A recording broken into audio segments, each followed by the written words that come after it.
تو آپ جناب جذبات میں اس کے اختلافات کو اتنا کیوں لے کے جاتے ہیں؟ کیا اس کا جو ہے نا وجوہات ہیں؟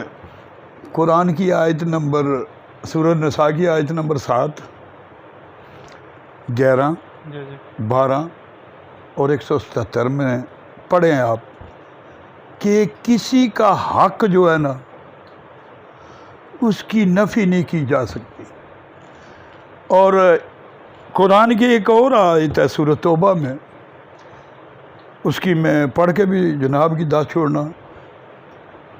قرآنی آیت یہ ہے الذین آمنوا وہاجروا وجاہدوا فی سبیل اللہ بالاموالہم وانفسہم اعظم درجات عند اللہ واولئک هم الفائزون۔ اس میں اللہ تعالیٰ شہداء کے ساتھ وعدہ کرتا ہے کہ میں تمہیں اعلیٰ مقام دوں گا، لیکن ایک چیز کی میں ذمہ داری نہیں لیتا۔ وہ کیا ذمہ داری ہے؟ وہ کہتا ہے کہ اگر تمہارے ذمہ کو قرض ہے تو وہ حقوق العباد کے زمرے میں آتا ہے، جب تک وہ نہیں معاف کرے گا تو تم جنت میں نہیں جا سکتے۔ اس حوالے سے یہ میں آیت اور عاقب آیت کا مثالیں اس لیے دی ہیں کہ جب میں نے میٹنگ کروائی تو اس نے مجھ سے وعدہ کیا، وعدہ یہ کیا کہ ڈاکٹر صاحب اگر زندگی میں مجھے کوئی موقع ملا تو میں انشاءاللہ یہ آپ کی روڈ میں بناؤں گا۔ لیکن اس نے کیا کیا؟ اس وعدے کی نفی کی ہے۔ اس لحاظ سے وہ میرا مقروض ہے اور میں زندگی میں اسے کبھی بھی کسی موڑ پہ معاف نہیں کروں گا، چونکہ جب میں نے اپنی برادری کو چھوڑا تو طاہر فاروق صاحب کی خاطر میری 5 گاڑیاں ٹوٹی، کیونکہ برادری نے اختلاف کیا اور میں اس کے ایک پیسے کا روادار نہیں ہوں۔ الیکشن مہم میں نے ذاتی خرچ کیا، لیکن اس نے اس کے نعم البدل مجھے 302 کی ایف آئی آروں سے نوازا اور ایک 353 کی ایف آئی آر سے نوازا۔ اس لیے جب میں اس کی شکل دیکھتا ہوں نا تو مجھے اس کے چہرے میں منافقت جب نظر آتی ہے تو میرا خون جوش مارنے لگتا ہے۔ اس حلقہ انتخاب میں جو آبادی کا تناسب کیا ہے اور اس کا دو دربے کے لحاظ سے یہ کتنے رقبے پر مشتمل ہے، یہ جو زرعی رقبہ ہے یا غیر آباد ہے، اس حوالے سے آپ تھوڑی رہنمائی فرمائیں۔ میں جناب پورے آزاد کشمیر کی زرعی رقبہ جو زیر کاشت ہے اس کے بارے میں بتا سکتا ہوں، بعد میں یونین کونسل کی حد تک جاؤں گا۔ تو پہلے یہ بتا دوں کہ آزاد کشمیر میں ٹوٹل جو زیر کاشت رقبہ ہے تقریباً 14.6 پوائنٹ ہے۔ تو اس میں اس نے ناانصافی یہ کیا ہے کہ حلقہ 7 کا یہ منتخب شدہ ممبر ہے، کوئی زرعی ترقیاتی اسکیم ماں سوائے اپنی فیملی کے کسی اور فرد کو نصیب نہیں ہونے دی۔ تو اس کے جو اپنے معاملات ہیں حلقہ میں، اس کے بارے میں آپ کی کیا کوئی رائے ہے؟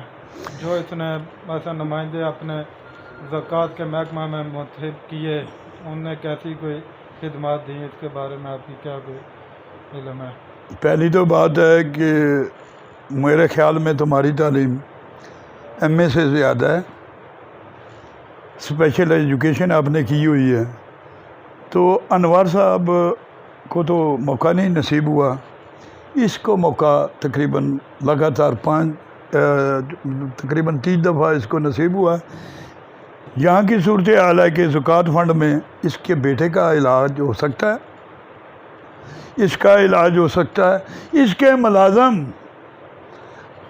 اظہر راجہ کا علاج تنخواہ ہو سکتی ہے، مگر RHC پنجیڑی کا زکوٰۃ فنڈ بند کر دیا جا سکتا ہے۔ حضرت راجہ صاحب یہ کہ کون سی یونین کونسل سے؟ یہ پنجیڑی سے تعلق ہے ان کا، اور میرے بردر ان لا ہے۔ اچھا جناب یہ بتائیں کہ یونین کونسل پنجیڑی میں کون کون سی زیادتیاں کی گئی ہیں یہ ایکس منسٹر صاحب کے حوالے سے؟ ایکس منسٹر صاحب کو اللہ تعالیٰ نے جنت کے جتنے جہنم کے جتنے راستے ہیں نا وہ اللہ تعالیٰ نے اس کے نصیب میں ڈالے ہیں۔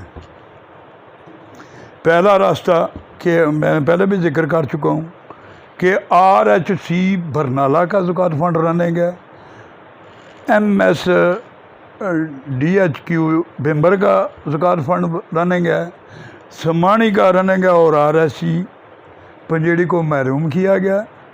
اس کے بعد وراثتی سسٹم میں کوئی چیز کسی کے نام پہ آ جائے تو کسی کو کوئی اختیار نہیں ہے ما سوائے اس شخصیت کے کہ وہ خود کسی کے نام ٹرانسفر کر دے یا قانونی ایکٹ 1908 کے مطابق ٹرانسفر ہو سکتی ہے۔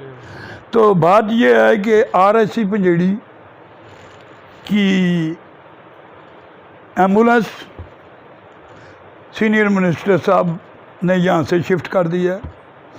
RHC پنجیڑی کا کچن سسٹم اس نے بند کیا ہوا ہے، نہیں چلایا۔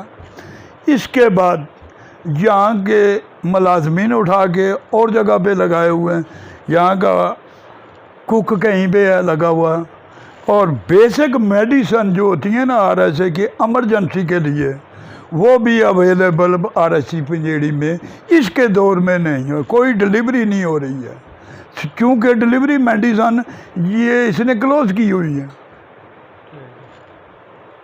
تو اور کون سی ایسی جو ہے اس نے زیادتیاں ادھر یونین کونسل پنجیڑی میں کی ہیں اس ہیلتھ کے حوالے؟ ہیلتھ کے علاوہ جی ہیلتھ کے علاوہ اس نے پنجیڑی یونین کونسل نے میں کرپشن کا اضافہ کیا، کرپٹ لوگوں کو پروموٹ کیا، تھانہ اپنے ہاتھ میں لیا۔ آزاد کشمیر میں تقریباً 48 تھانے، تو اس نے بمبر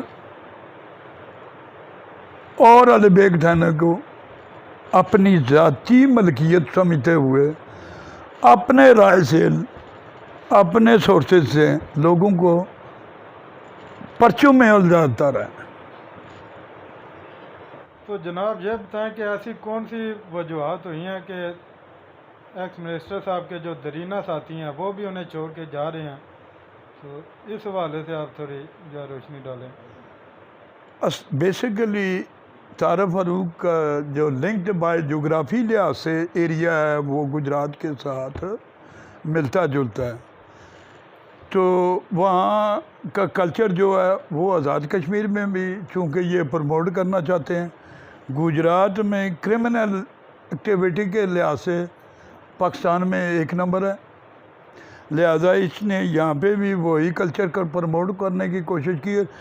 چونکہ راجہ ذوالقرنین بھی ایک جرنیل کا پوتا ہے، اس یونین کونسل کی یہ تعریف ہے، اور کلری بھی ایک جرنیل کے زیر سایہ رہا ہے، پنجیڑی بھی ایک جرنیل کی پیداوار ہے۔